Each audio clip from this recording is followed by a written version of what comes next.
जय हिंद। आज की वीडियो हम लोग समझते हैं कि पैसा का वैल्यू धीरे धीरे क्यों घट रहा है और डॉलर का वैल्यू दुनिया में क्यों इतना स्टेबल रहता है, हमेशा बढ़ता ही रहता है। आज की वीडियो हम ये भी समझ लेंगे कि कोई किसी देश में यदि नागरिक का गरीबी है तो उस देश की सरकार इतने ज्यादा पैसा छाप करके उन सभी लोगों को दे दे तो क्या वो लोग अमीर हो सकते हैं, क्या वो देश अमीर हो सकता है।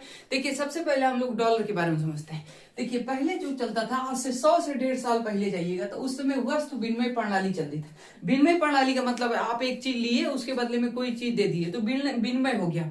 उसके बाद में आप वस्तु विनिमय का मतलब है आप कोई वस्तु खरीद रहे हैं, लिए, और उसके बदले में आप वस्तु दे दिए। जैसे हमारे पास टमाटर है और आपके पास गेहूं है, हमको 1 कुंटल गेहूं चाहिए तो हमको, हमारे पास टमाटर है और कुछ है नहीं देने के लिए, आपको हम टमाटर देंगे, कहेंगे कि टमाटर ले लीजिए, आप हमको गेहूं दे दीजिए। तो आप क्या कहेंगे कि भाई हम आपको 1 कुंटल गेहूं दे रहे हैं, लेकिन आपका हम 1 कुंटल टमाटर क्या करेंगे, भाई 1 कुंटल तो खा भी नहीं पाएंगे। जैसे आपको ये वाली कॉपी चाहिए, ये हमारे पास, और ये आपके पास है, ये मार्का आपके पास, तो हमको क्या चाहिए कि हमको मार्का चाहिए, आपको कॉपी चाहिए। हम आसानी से दे देंगे, मार्का ले लेंगे, कॉपी आपकी जरूरत है ले लीजिए, कोई दिक्कत नहीं। लेकिन यही चीज इसके पहले वाले एग्जाम्पल में आप लोग समझे कि आपको टमाटर की उतनी आवश्यकता नहीं है, लेकिन हमारे पास टमाटर के अलावा कुछ है नहीं, तो आप हमको गेहूं देंगे, कहेंगे जा है यहाँ पे ले लेना किसी से, यहाँ टमाटर बेच के गेहूं खरीदेगा, 1 किलो टमाटर दे 1 किलो गेहूं ले, इससे ज्यादा तो आप नहीं देंगे। तो बड़ी ये नुकसान होता था वस्तु विनिमय प्रणाली में, लोगों को वो चीजें नहीं मिल पाती थी। लोगों ने दिमाग लगाया कि ये तो मुद्रा विनिमय प्रणाली लगाते हैं, मुद्रा विनिमय। जैसे अब हमको गेहूं चाहिए, हमारे पास मुद्रा है, सोने की सिक्का या चांदी की सिक्का है। अब हम कहते थे कि आप चांदी की सिक्का ले लीजिए और आप हमको गेहूं दे दीजिए, क्या दिक्कत है भाई, चांदी का सिक्का खराब थोड़ी ना हो जाएगा। अब आपको टमाटर नहीं चाहिए, आपको कपड़ा चाहिए। सपोज करिए कि आपको कपड़ा लेने जाना है, आप चांदी का सिक्का लेकर जाइएगा, आप दुकान पे दीजिएगा, आपको कपड़ा दे देगा। कितना आसान हो गया, कोई दिक्कत नहीं। कोई चीज हमको चाहिए, आप उसके बदले में आप सोना चांदी दीजिए, उसके बाद में आप कहीं और दे दीजिए। सोना चांदी कौन मना करेगा कि ये सड़ थोड़ी ना जाएगा।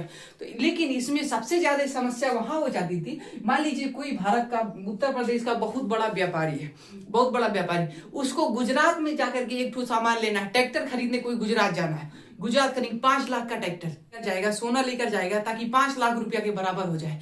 अब वो सोना जब बांध लेकर जाएगा तो पूरा गट्ठर हो जाएगा और सब छीन लेगा गाँव रास्ते में, क्योंकि चोर नहीं होते, देखने में चोर नहीं लगेंगे। जब से बैठिएगा बस वगैरह में, देखने में चोर नहीं लगेंगे। आज चोर का ये पहचान होता था, सबसे पहले दोस्त बनाएगा, उसके बाद ही में चोरी करेगा। हाँ, आप यहाँ के रहने वाले, हम जानते हैं उस वाले एरिया में ये चीज, फिर आप सो जाएंगे, लेकर चल जाएगा। तो उस समय ज्यादा दिक्कत था कि सोना चांदी ले जाकर के गुजरात तक ले जाना ये संभव नहीं था, काफी कठिन था, कभी भी चोर आ जाते। तो उस समय एक तो लोग बनाए कि उत्तर प्रदेश में एक महाजन बैठा रहता था, अब उसको ये 10 किलो हमारे पास सोना है, हम सोना ले जाकर के उस महाजन को दे देते थे कि भाई ये सोना आप रख लो और इसके बदले में हमको एक रसीद दे दो। तो इसको 10 किलो सोना दे दी, इसके बदले में इसने रसीद दे दिया, उसमें साइन मोहर करके दे दिया। अब ये कहता था कि गुजरात में एक तो हमारा हमारा ही पार्टनर बैठा है, उसको तुम ये रसीद दिखाना और उसके बाद में अपना सोना ले लेना। यही होता था कि यहाँ हम रसीद लिए, फिर गुजरात में जाते थे, गुजरात में रसीद दिखाते थे और वो हमको सोना दे देता था, उसके बदले में जहां हम ट्रैक्टर खरीदने जा रहे हैं वहां ले। लेकिन ये दिक्कत ये हो जाता था, मान लीजिए इसको सोना हमने 10 किलो दे दिया, 10 किलो सोने के बदले में एक ठो ये दिया क्या, एक ठो कागज दे दिया है। अब सोचिए वो कागज लेकर के हम गुजरात में गए और गुजरात वाले से कहे कि भाई ये कागज है, इसको आप सोने में बदल दीजिए। वो कहेगा हाँ, सोने में एक ठो कागज को हम 10 किलो सोना दे दे, इस कागज पे बवाल हो जाता था। मान लीजिए इसको दे दिया, अब सोना भी हमारा चले गया, आप कोई मतलब नहीं रह गया। यहाँ पे भी दिक्कत है। धीरे धीरे सभी देशों ने अपनी अपनी मुद्राएं चालू कर दी है, जैसे कागज की मुद्राएं धीरे धीरे चलाना स्टार्ट कर दी। लेकिन ये ज्यादा सक्सेस जो स्टेबल नहीं रही। सबसे ज्यादा यदि कोई सक्सेस रहा तो डॉलर रहा सबसे ज्यादा। अब डॉलर की, किसी भी देश की मुद्रा या फिर डॉलर में समझिए, कोई देश उतना ही पैसा छाप सकता था जितने पास उसका सोना था। डॉलर अमेरिका का है, अमेरिका कहता था कि तुम हमको सोना दे दो, उसके बदले में हम एक ठो रसीद दे रहे हैं और ये रसीद हर जगह चलेगी, ये हम पे विश्वास करो कि ये रसीद हर जगह चलेगी। लोगों को अमेरिका पे विश्वास था, लोगों ने सोना ले जा करके अमेरिका को दे दिया। सारा सोना ले जाते थे, अमेरिका को दे देते थे। अब सोना रखने में भी दिक्कत होता था, रसीद ले लिए, कहीं गाड़ दिए, उसको रख दिए जेब वगैरह में। अमेरिका कहता था कि जिस दिन तुम हमको ये रसीद वापस कर दोगे उसी दिन हम आपका सोना दे देंगे। लोगों को विश्वास था कि अमेरिका है भाई, दइए देगा यहाँ पे। उसके बाद में यहाँ पे रसीद लाओ, यहाँ पे सोना ले जाओ। 28 जुलाई 1914 आ गया, फर्स्ट वर्ल्ड वॉर आ गया। जैसे फर्स्ट वर्ल्ड वॉर आया तो दुनिया की अर्थव्यवस्था धीरे धीरे डाउन हो गया, धीरे धीरे काफी ज्यादा कमी हो गया। अमेरिका ने कहा अच्छा तुमको युद्ध लड़ना है, प्रथम विश्व युद्ध, तुम्हारे पास बंदूक नहीं है तो बंदूक कैसे हो जाएगा, तुम्हारे पास पैसा नहीं है। एक काम करो, तुम सोना हमारे यहाँ दे दो, उसके बदले में हम तुमको डॉलर दे रहे हैं, डॉलर ले जाओ, तुम बंदूक खरीद लो। लोगों ने सोना ले आया, यहाँ पे दे दिए। किसी को टैंक चाहिए, अच्छा तुमको टैंक चाहिए, सोना ले आके दे दो, हम तुमको रसीद दे रहे हैं, तुम जाकर के टैंक खरीद लेना। धीरे धीरे लोगों ने यहाँ पे अमेरिका को सोना देना स्टार्ट कर दिया, काफी ज्यादा सोना दे दिया। उसके बाद में आ गया कि 1939 से 1945 के बीच में सेकेंड वर्ल्ड वॉर, द्वितीय विश्व युद्ध में अमेरिका इतने ज्यादा सोना इकट्ठा कर लिया था कि वहां के हर एक आदमी जो आम नागरिक हैं, जैसे 10-15 ठो महाजन हो गए, वो किसी देश को दे रहे थे, डॉलर पैसा दे रहे थे कि भाई कर्ज पे पैसा ले लो। कोई नागरिक होता तो सोचिए कि कोई नागरिक, भारत का, उत्तर प्रदेश का नागरिक दे रहा है किसी को पैसा कि आप कर्जे में ले लीजिए। इतना पैसा अमेरिका के पास हो गया था। दुनिया का 70% सोना अमेरिका के पास चला गया था। दुनिया का 70% सोना अमेरिका के पास था। अब उसके बाद में दुनिया का व्यापार दो ही चलते रहे थे, एक तो अमेरिका के व्यापार और पैसा बढ़िया चल रहा था, दूसरा की था स्टर्लिंग पाउंड जो इंग्लैंड का था। हिटलर ने इंग्लैंड पे 15 दिन 15 रात इतना ज्यादा बम बरसाया, इतना बम बरसाया, इंग्लैंड की पूरी कमरिया टूट गई थी, बड़ी मार मारा गया था। तो इसी हिसाब से 1942 में हिटलर ने एक दिमाग लगाया। स्टर्लिंग पाउंड जो है ये दुनिया में काफी फेमस था। हिटलर ने 5 लाख नकली नोट स्टर्लिंग पाउंड छाप दिए, 5 लाख, और सबको दे दिए। सबको विश्वास था स्टर्लिंग पाउंड, कोई चीज खरीदना, मार्का खरीदना, स्टर्लिंग पाउंड दे दिए। जब वो चेक किया तो कहा अरे बाप रे, ये तो नकली नोट है, यहाँ पे चल भी नहीं करेगा। अभी आज भी देखिएगा जो 500 का नोट है उसको बड़ी घूर के आदमी देखते हैं, लाइट की ओर, सूरज की ओर करके। इसमें गांधी जी दिख रहे हैं कि नहीं दिख रहे हैं? अच्छा गांधी दिख रहे हैं, लेकिन इसमें चश्मा लगाए कि नहीं लगाए? अच्छा चश्मा भी लगाए, तब जाके लेता है। स्टर्लिंग पाउंड 5 लाख छाप दिया, धीरे धीरे इसकी अर्थव्यवस्था गिर गई।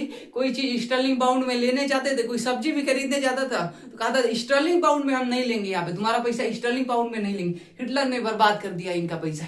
अब सबसे ज्यादा इसमें फेमस हो गया डॉलर, सबसे ज्यादा डॉलर। अब सेकेंड वर्ल्ड वॉर जब खत्म हो गया तो दुनिया की अर्थव्यवस्था तबाह हो गई थी। जर्मनी मात खा गया। उसके बाद में जापान पे 6 अगस्त 9 अगस्त पे बम पट गया, उसकी भी अर्थव्यवस्था ध्वस्त होगी।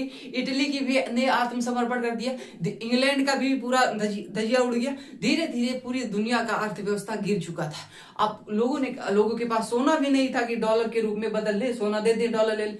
1945 में जब द्वितीय विश्व युद्ध खत्म हो गया तो दुनिया की अर्थव्यवस्था ठप हो गई थी। इंग्लैंड को देखिएगा, उसकी कमरिया टूट गई थी। जापान में वहां 6 अगस्त 9 अगस्त को बम पटक दिया गया था। जो जर्मनी का वो भी यहाँ बर्बाद हो गया था, हिटलर टपक ही गया था। इटली का देखिए वो भी चला गया। तो दुनिया की अर्थव्यवस्था तबाह हो गई थी। अब लोगों के पास सोना भी नहीं था। 70% से ज्यादा सोना तो अमेरिका में पड़ा था। अब अमेरिका को डॉलर में क्या था, उसको छापना ही था, डॉलर लगातार छाप कर।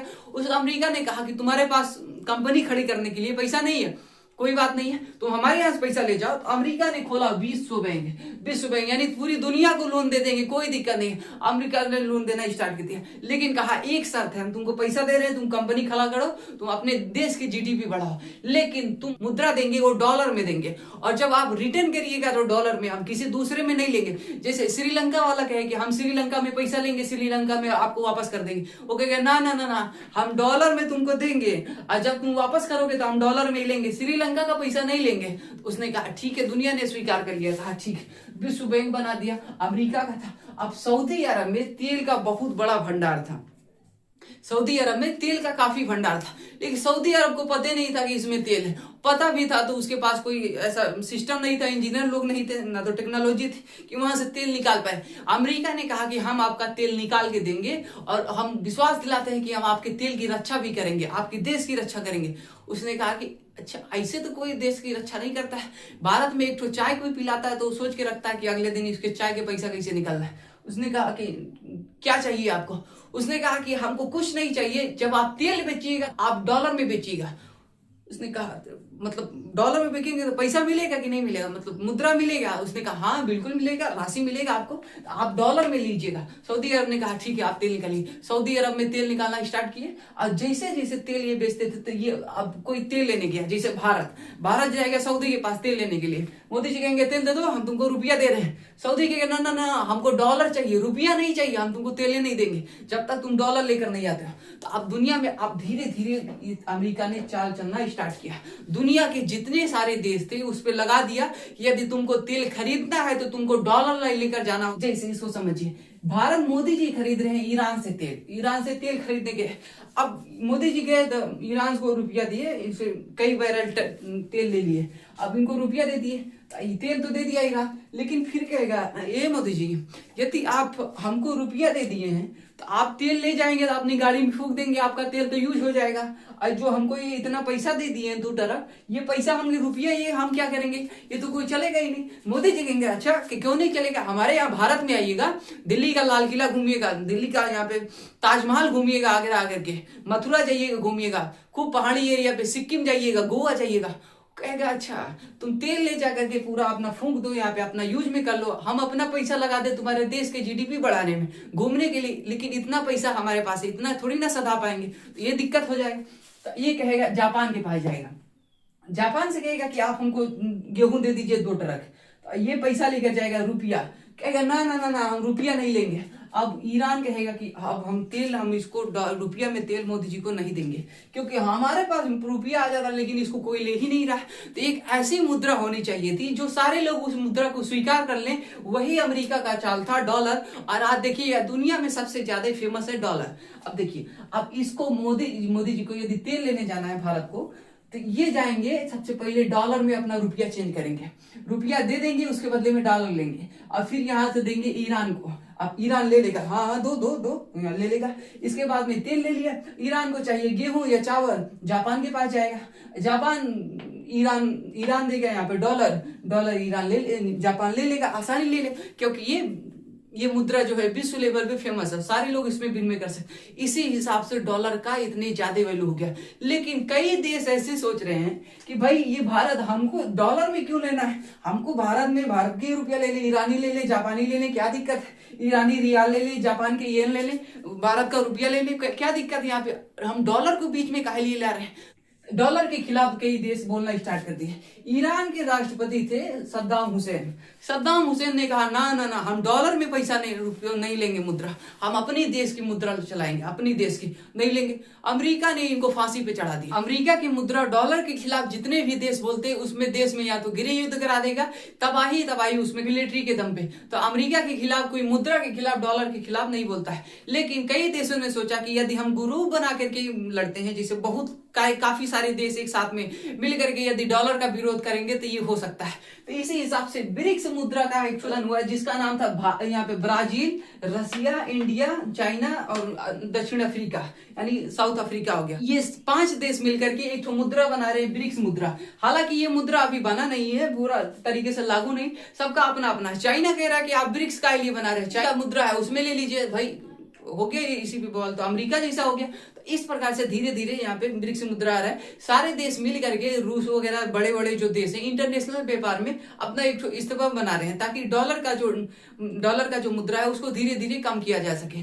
इसमें क्या है कि अमेरिका कहता है कि यदि डॉलर की हमारी वैल्यू कम होगी तो लोग डॉलर ले जा करके देने लगेंगे और सोना हमसे मांगेंगे, और जबकि हम सोना दे नहीं पाएंगे। अमेरिका की ये प्रॉब्लम है। तो जो भी देश अमेरिका के खिलाफ बोलते हैं उनको तबाह कर देता है। अब हम लोग समझते हैं कोई देश गरीब है, जैसे पाकिस्तान, श्रीलंका, तो पाकिस्तान की सरकार इतने पैसा काहे नहीं छाप देती है, सबको बांट दे, बहुत सारा पैसा हो जाए सबके पास, सब लोग अमीर हो जाएंगे। इसको समझिए, मान लीजिए पाकिस्तान का आसिम मुनीर सबको 10-10 लाख रुपया दे देता है, सबके पास 10 लाख रुपया हो गया। अब कोई सोचेगा कि हम पैदल चलेंगे, सबके लिए मोटरसाइकिल या चरपहिया होनी चाहिए, सारे लोग चरपहिया लेने चले जाएंगे, 1 करोड़ लोग चरपहिया लेने चलेंगे, 1000 केवल चरपहिया है किसी कंपनी के पास, सोचेगा उसके प्राइस क्या हो जाए, ऑटोमेटिक प्राइस बढ़ जाएगा, जो 1 लाख में मिलता है वो 10-15 लाख रुपए मिलेगा। आप सब्जी मंडी से पता कर लीजिए, जब सब्जी मंडी में किसी चीज की सब्जी कम आती है तो अचानक से रेट 2 गुना 3 गुना होता है। जैसे सबको हमने 1 लाख रुपया, भारत सरकार ने सबको 1-1 लाख रुपया दे दिया। एक रिक्शे वाले के पास भी 1 लाख रुपया है, और जो नॉर्मल आदमी है, जो रिक्शे पे बैठने वाला, सबके पास। आप कहिएगा रिक्शा पे आप 10 रुपया ले लीजिए जाकर के, आप रेलवे स्टेशन छोड़ दीजिए,